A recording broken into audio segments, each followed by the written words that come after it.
Hey everyone, today we're going to take a look at lesson 2 out of unit 2 here. This starts on page 64 in your textbook.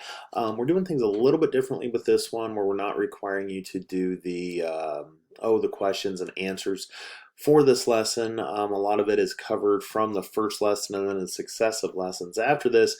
Basically, what lesson 2 deals with is taking some of the things we're looking at as far as cells, tissues, organs, organ systems, and organisms, and really just applying that concept of plant bodies as systems, as you can see right there in the heading that I have up there on the slide. You can kind of use that in relation to plants. Most of the rest of the stuff we're going to be talking about, and most of what you're probably used to thinking about, are all related to animals, and we're just going to focus a little bit on plants here for this system. If you do have your book, it'd probably be good to kind of follow along in your book as we're going through this. There's some good visuals in there, and there are a couple things I am going to be referring to in the textbook as we go through this little slideshow. Okay, so like I said, it starts on page 64. There's a nice picture there of a dragon blood tree. Cool name for a tree. And you can see it almost works as like a little umbrella, like shading the sun. And the ground down below is going to stay a little bit moist or hold a little bit of moisture because of the way that that plant body is put together. It's going to help the plant to be able to survive based on those structures. Okay, so let's go ahead and start taking a look here a little bit at the systems that we have in plant bodies or plants in general, right?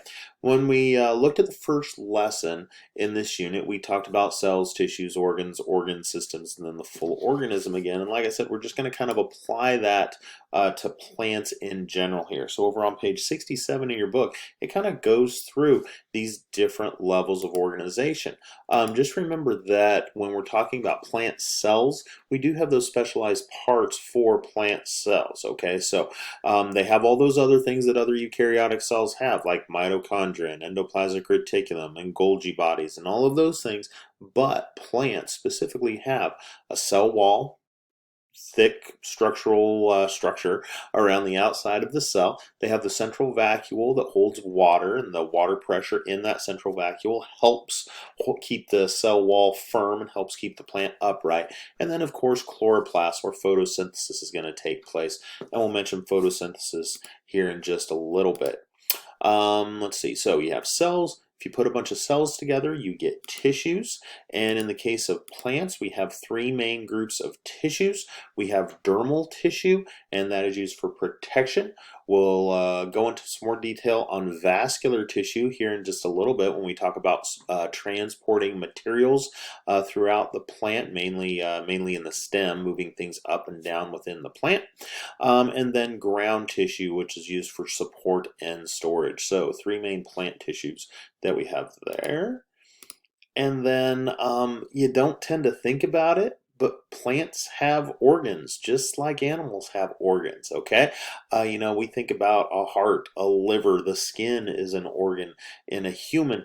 For plants, basically you're looking at the roots, you're looking at the stems, and you're looking at the leaves as organs.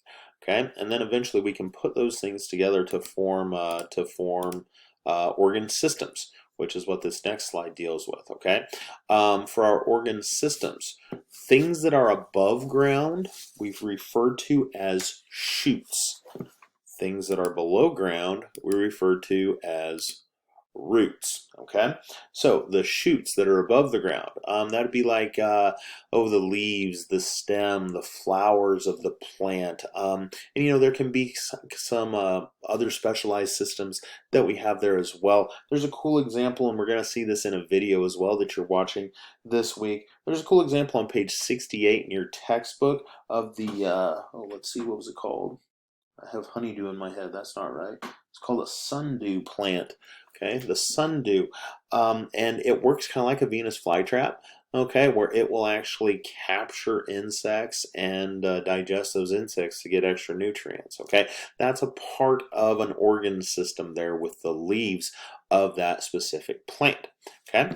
As far as below the ground with roots, you can have a couple different root situations that plants have. And on page 70 in your textbook, if you have your textbook with you, it gives some examples here of tap roots versus fibrous. Whoops, didn't pop up there. Versus fibrous roots. Tap roots have the one big root right in the middle. Think about a carrot. That would be a taproot, okay? Fibrous roots, if you think more about like grass, has fibrous roots where they're kind of branching and spread out through the soil, okay? So again, it's an organ system, and just depending on the soil type and the type of plant that you're looking at, you're just going to see some little differences in the way that, that those organ systems are put together. Now, within, excuse me, within these organs and organ systems, there's a couple processes that I want to point out to you guys here today. The first one being photosynthesis.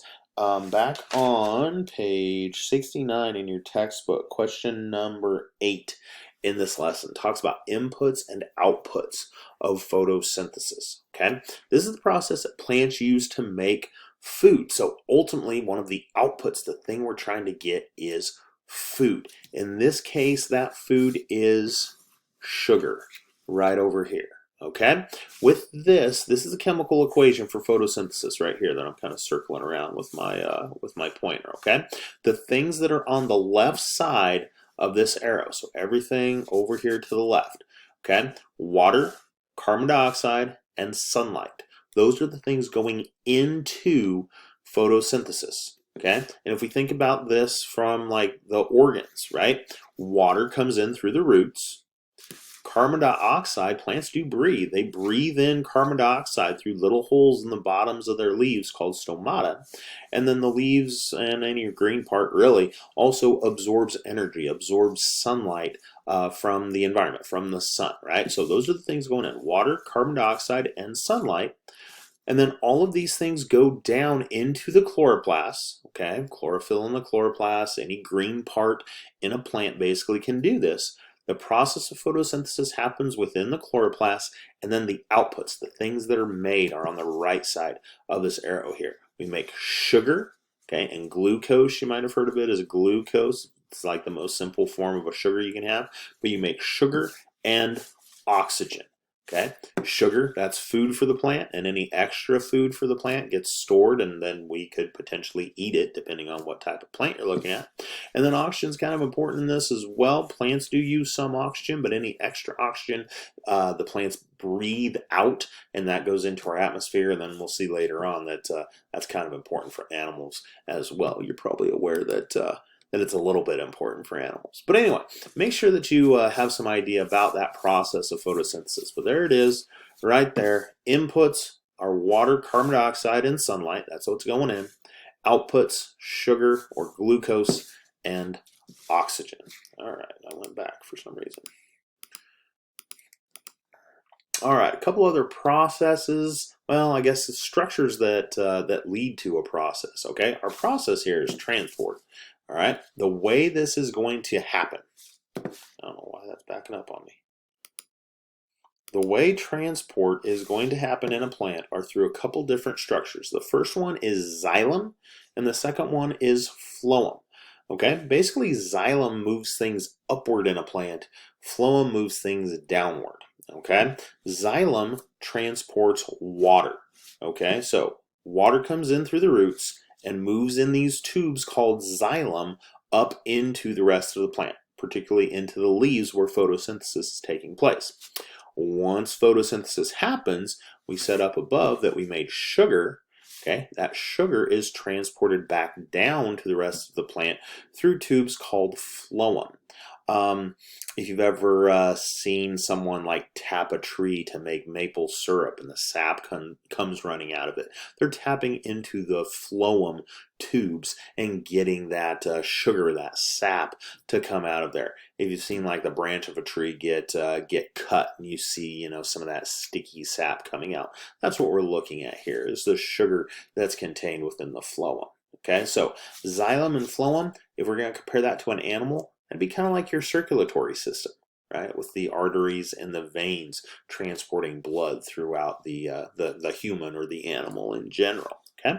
One other structure that we do have that's dealing with transport. This one's transporting oxygen and carbon dioxide. Okay, so again, up here from photosynthesis, the gases that are transported there. These are stomata that are transporting those gases. And there's a nice picture. Oh, let me see. There's a nice picture in your book on page 72 of some stomata in the bottoms of leaves. So if you're curious about what those look like, you can sure look them up on the internet, or you can see them there on page 72. Also, as I was flipping through there was a nice picture of xylem and phloem on page 70 in your textbook. But again, you can Google it. You can find lots and lots of pictures of all of these things. Okay. All right, so photosynthesis, transport, a couple other processes. Oh, there's just oxygen and carbon dioxide movement. I mentioned that, but I forgot that I had that written in there as well. And then water regulation as well. The stomata will close up if it's a dry situation, but mainly we're looking at gas exchange when we're talking about those stomata. All right. Well, the transitions weren't right on that, but we'll just put those two right up there for you. Two final plant processes that we're taking a look at here, and it shows one of them on page 74, they end with tropism, both of these, okay? So the first one, phototropism. The prefix photo there deals with light, okay? So phototropism is where a plant grows in response to light. And if you have any houseplants, you might have noticed this, that they will actually grow towards a light source. So your houseplants will kind of bend sideways and grow towards a window wherever the sunlight is coming in. If you ever have a chance to walk around in the woods, you'll see that trees actually will grow towards wherever they can get to the sunlight. It takes a while to do it, but plants will actually do this. Sunflowers is another great example, how they will kind of move to face the sun. Another example of a plant process here, gravitropism. Okay, this is plant growth in response to gravity, and the big thing that you'll see here is that the roots of a plant will actually grow towards the pull of gravity, so will grow down into the ground, whereas the shoots will grow away from the flow of gravity. Okay, so they'll grow up towards the sky. If you think about that, if you've ever planted a garden, or if you think about a farmer who's out planting a field, they don't have to go around and plant each seed a certain direction. They can just, throw them out into the field, throw them out into the planter drills them into the ground, and it doesn't matter if that seed's right side up or upside down. As soon as it sprouts, the leaves and the stem, they're going to grow upwards. The roots are going to grow downwards. That's because the plant can feel the pull of gravity, and it grows in response to that. If you throw grass seed out on your lawn, the same situation. You don't have to get every individual grass seed facing the right direction. The plant will grow in response to gravity. It's also kind of cool if you've ever seen a plant like on the side of a hill. It will actually, instead of growing out at the angle of the hill, it'll sprout outwards, but then it'll turn and grow upwards. Okay, and again, that's in response to the pull of gravity. So that's gravitropism. And so just a few plant processes there that go along with those structures, those systems that we are seeing in plants. So again, just like animals, and we're going to go into more detail on animals as we move farther through this unit.